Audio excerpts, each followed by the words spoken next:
শ্যামপ্তির সঙ্গে বিয়ের 4 দিনের মাথায় ক্ষমা চাইলেন কেন Ranjoy? Hi everyone, welcome back to my channel Anjana entertainer. বন্ধুরা, তোমাদের সকলকে আমার এই ছোট্ট ইউটিউব চ্যানেলে স্বাগত জানাই। ফেব্রুয়ারি মাসে প্রেম দিবসেই বিয়ের পিঁড়িতে বসেছিলেন রণজয় বিষ্ণু এবং শ্যামপ্তি মুদলি। ইতিমধ্যেই তাদের বিয়ের নানা সময়ের ছবি ও ভিডিও সোশ্যাল মিডিয়ায় রীতিমতো ভাইরাল।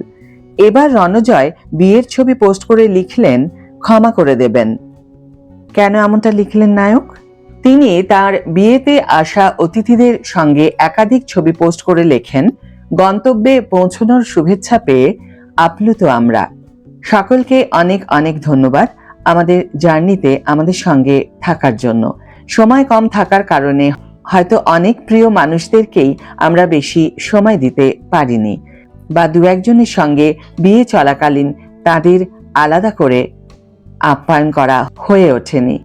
আমি জানি তারা আমাদের এতটাই ভালোবাসেন, তারা কিছু বলবেন না, কিন্তু আমরা তাও বলছি, যদি কোথাও কোনো অসুবিধা মনে হয়ে থাকে প্লিজ নিজ গুণে ক্ষমা করে দেবেন। জানবেন আমাদের দুজনের সর্বোত্তম চেষ্টা ছিল সব রকম ভাবে সবটা ঠিক রাখার। আর সকলকে অনেক ধন্যবাদ এত আশীর্বাদ করার জন্য। অন্যদিকে মঙ্গলবার বিয়ের পর বৌভাতের অনুষ্ঠানের ছবি প্রকাশ্যে আনলেন শ্যামপ্তি। ছবিতে পিচ রঙের শার্টে দেখা মেলে রণজয়ের। অন্যদিকে লাল টুকটুকে শাড়ি, সিঁথি ভর্তি সিঁদুর, মঙ্গলসূত্রে ধরা দেন শ্যামপ্তি।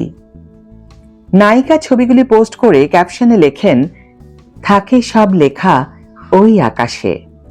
প্রসঙ্গত, গুড্ডি ধারাবাহিক থেকেই নাকি একে অপরের কাছাকাছি এসেছিলেন তারা। প্রথমে শুধুমাত্র বন্ধুত্ব থাকলেও পরে ধীরে ধীরে তা গড়ায় প্রেমে।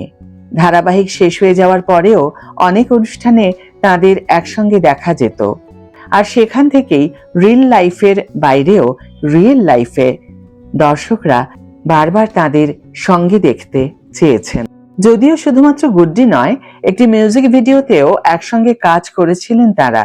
বয়সের ফারাক নিয়ে অনেকে অনেক কথা বললেও সেই বিতর্ককে পেছনে ফেলে দিয়েই এবার নিজেদের নতুন জীবন শুরু করলেন এই তারকা জুটি। আজকের ভিডিও এখানে শেষ করছি বন্ধুরা। ভিডিওটি যদি ভালো লেগে থাকে তাহলে অবশ্যই একটি ছোট্ট করে লাইক দিও, শেয়ার করো বন্ধুদের সাথে, কমেন্ট করে জানিও তোমাদের মতামত।